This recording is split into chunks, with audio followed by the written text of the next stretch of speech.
مشی آ جاؤ، گیٹ بند کر لو، میں نکل رہا ہوں۔ اس نے بیگ ہاتھ میں پکڑا اور دروازے کی طرف بڑھا۔ اس وقت سب سو گئے تھے۔ سحری میں ہی اس نے سب کو الوداع کہہ دیا تھا، اب جانے کے لیے تیار تھا۔ خیال ہے جان، اور پلیز جلدی آنا۔ واری قسمت، یہاں ہوتا ہوں تو لفٹ نہیں کرواتی اور وہاں جا رہا ہوں تو جلدی آنے کی بات کر رہی ہے۔ اس کی بات پر وہ مسکراتی۔ اب جاؤ فی امان اللہ۔ اسے بھیج کر وہ دروازہ بند کرتی اندر آئی تو صحن میں طوبیٰ کو بیٹھے دیکھا، جو کافی عجیب نظروں سے اسے گھور رہی تھی۔ کیا ہوا، کچھ چاہیے تھا؟ نہیں، بس ویسے ہی۔ تم کیوں جاگ رہی ہو؟ ارے وہ وجی گئے ہیں نا، تو بس ان کے لیے جاگ رہی تھی، اس نے مسکرا کر طوبیٰ کو جواب دیا۔ کیوں، اس کی امی اور بہن یہ کام نہیں کر سکتی تھیں؟ اس کی بات پر ایک دم عجیب سے احساسات سے دوبار ہوئی۔ تو کیا اس کا یوں وجی کے لیے جاگنا غلط تھا؟ خیر، ہمارے یہاں ایسے نہیں ہوتا۔ چلو میں چلی سونے، تم بھی سو جاؤ۔ اپنی بات کر کے وہ بنا روکے بڑے کمرے میں چلی گئی جہاں ان کا قیام تھا، اور وہ وہیں بیٹھ گئی جہاں وہ تھوڑی پر اعتماد ہوتی تھی۔ کوئی آ کر اچھے سے اسے ڈرا جاتا تھا اور وہ بیچاری سہم سی جاتی۔ یا اللہ جی، کیا ہوگا میرا؟ صبح اس کی آنکھ کافی دیر سے کھلی تھی۔ گھر میں شور شرابہ سن کر اس نے تکیے میں منہ دیا تھا۔ کیا مصیبت ہے، وہ منمنائی۔ مشو اٹھو نا، آج سب شاپنگ پر جا رہے ہیں، ہم بھی چلیں گے نا۔ کیا مصیبت ہے رکشی، سونے دو۔ اس کا موڈ خواہ مخواہ خراب ہو رہا تھا۔ مشی یہ نہیں کرو یار، پھپھو کے آتے ہی شادی کی ڈیٹ فائنل ہو جائے گی۔ اچھا۔ وہ بیزاری سے اٹھ کر بیٹھ گئی۔ کیچر سے بولوں کہ جوڑے میں قید کیا تھا۔ بھائی کے جانے سے اپسیٹ ہو مشو؟ رکشی کے پوچھنے پر وہ اسے دیکھ کر رہ گئی۔ ایسا کچھ نہیں ہے، بس سر میں درد ہے۔ جاؤ تم نیچے، میں آ جاؤ۔ اسے بولتی وہ بستر سے مٹنے لگی۔ آپ چھوڑو، میں کر دوں گی۔ اس کے ہاتھ سے سامان لیا اس نے بولا تو وہ خاموشی سے باہر بڑھ گئی۔ ایسا کیا ہوا ہے جو مشو کا موڈ اس حد تک آف ہے؟ کہیں بھیا سے تو لڑائی نہیں ہوئی؟ میسج کر کے پوچھتی ہوں۔ اس نے بستر رکھ کر سب سے پہلے وجی کو میسج کیا تھا، جس کا میسج فوراً آیا تھا۔ بھیا سے بھی نہیں لڑائی ہوئی تو کیا ہوا ہے؟ مشل کا موڈ دیکھ وہ واقعی پریشان ہو گئی تھی، کیونکہ مشل نے کبھی اپنے موڈ کو ان پر ظاہر ہی نہیں کیا تھا۔ وہ نیچے آئی تو راسم بیٹھا کپڑے پریس کر رہا تھا۔ وہ اس کے پاس جا کر بیٹھ گئی اور پاس رکھا موبائل اٹھا لیا۔ راسم یار، یہ والا کور چاہیے مجھے موبائل کے لیے۔ اس نے موبائل راسم کے سامنے کیا تو وہ کام چھوڑ کر اس کی طرف متوجہ ہو گیا۔ یہ لڑکی ذرا کچھ شرم ہی کر لیتا ہے، کیسی ڈیٹے دلیری سے لڑکے میں گھس کر بیٹھی ہے۔ بھائی عالیہ، سمجھاؤ کچھ، اپنی اولاد کو زمانے کا پتہ نہیں ہے کیا؟ سجیلہ کی یوں سب کے سامنے بولنے پر جہاں وہ نہ سمجھی سی انہیں دیکھنے لگی، وہیں رکشی نے کافی تیکھے چتونوں کے ساتھ انہیں دیکھا تھا۔ سجیلہ آنٹی، یہ کزن ہے، میرا دوست ہے، آپ اس طرح کیسے بول سکتی ہیں؟ ہاں آپا، بچے ہیں، آپ کس طرح اتنی بڑی بات کر رہی ہیں، اور وہ بھی اس طرح؟ عالیہ کو بھی ان کے بعد کافی ناگوار گزری تھی۔ جاؤ راسم، رکشی دوسرے کمرے میں جاؤ۔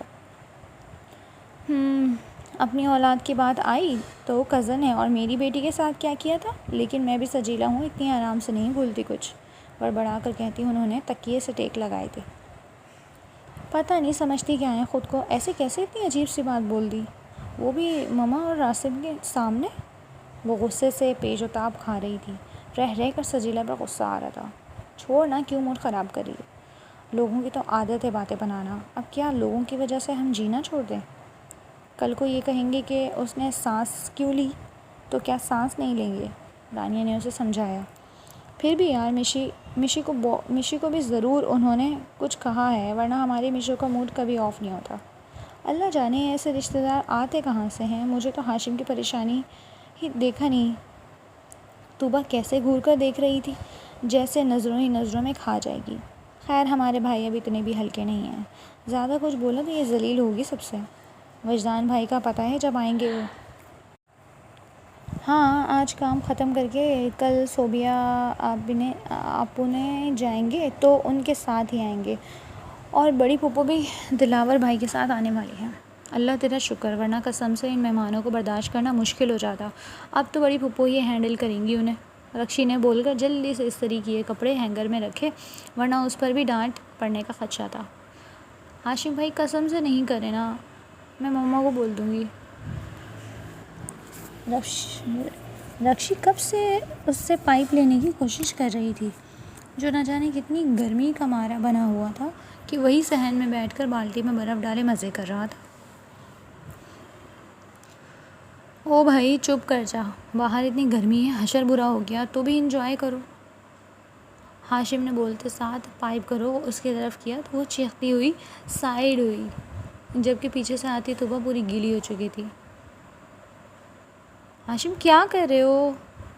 وہ یہ چیخی تھی، جبکہ اس کے ہاشم بولنے پر جہاں رانیہ کے کان کھڑے ہوئے تھے وہیں رکشی کا کہکہا گونجا تھا۔ کیوں ہنس رہی ہو پاگل، ہوا کیا نانسنس؟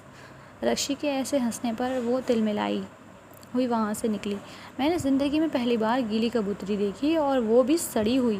بری بات ہے بیٹا، رمضان ہے، نیکیاں کماؤ گواؤ نہیں۔ عالیہ کے بولنے پر وہ منہ بنا گئی۔ یہ بات انہیں بھی کوئی سکھائے تو زیادہ اچھا ہے نا ماما؟ اس نے نہیں سیکھا، لیکن آپ کو تو سکھایا گیا ہے نا کہ مذاق کرنا ایک الگ چیز ہے اور اڑانا ایک الگ چیز۔ مذاق اڑانے سے کسی کی دل آزاری ہو، یہ تو اللہ کو بالکل بھی پسند نہیں نا۔ آپ اپنے کزن کو کچھ بھی بول سکتی ہیں کیونکہ وہ کبھی برا نہیں مانیں گے، لیکن اس سے مذاق بھی ایسا نہیں کرنا چاہیے کہ ان کا دل دکھے۔ سنا تم نے چچی، ایک کتنا دل دکھاتی ہے نا میرا، میں تو کبھی معاف نہیں کروں گا۔ اندر آتے راسم نے عالیہ کی بات پر اپنے مدعا رکھا تو وہ ہنس دی۔ ہیں تم نے معافی مانگ کون رہا ہے، لگڑ بھگے کہیں کے؟ رکشی نے جیسے ناک پر سے مکھی اڑائی تھی۔ تجھے معاف کر بھی کون رہا ہے بندریا، راسم نے کہتے ہوئے اس نے بال بگاڑے۔ اللہ پوچھے تجھے نفسیاتیوں کے سردار، اپنے بالوں کا حشر دیکھ وہ چیخی، جبکہ عالیہ نے سر پیٹا۔ مجال ہے جو ان پر کبھی اثر ہوا ہو۔ شام کے سائے گہرے ہو رہے تھے، اسے کام بانٹتے کافی دیر ہو گئی تھی۔ افطار بھی اس نے وہیں ان کے ساتھ کیا تھا۔ اب اسے صوبیہ کے گھر جانا تھا، اس لیے وہ کیب کے ذریعے ان کے گھر پہنچا تھا۔ بیل بجا کر وہ گھڑی دیکھنے لگا جہاں رات کے 8 بج رہے تھے۔ تیسری بار بیل پر دروازہ کھلا تو وہ اندر آیا۔ صوبیہ تو اسے دیکھ کر واری صدقے ہو گئی، جبکہ چھوٹے واصف اور راحم اس سے چپکے تھے، جو اب ان کو چاکلیٹ دے رہا تھا۔ بڑی جلدی آ گئے ہیں نا، وہ غصے سے بولی تو وہ مسکرا دیا۔ قسم سے آپو، ٹائم ہی اتنا زیادہ ہو گیا تھا۔ تمہاری پسند کی سب چیزیں بنائی تھی میں نے کہ میرا بھتیجا آ رہا ہے، مگر میرے بچے کو فرصت ہی نہیں۔ ارے کوئی نہیں نا، میں اب کھا لوں گا، وہ مسکرا کر بولا۔ اچھا پھر ایک کام کرو، جلدی سے فریش ہو کر آؤ، میں کھانا لگاتی ہوں۔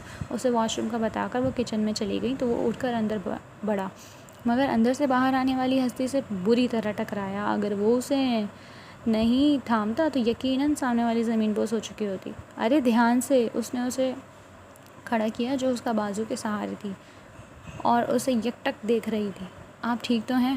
ہاں میں ٹھیک ہوں، وجی کی آواز پر وہ ہوش میں آئی تھی۔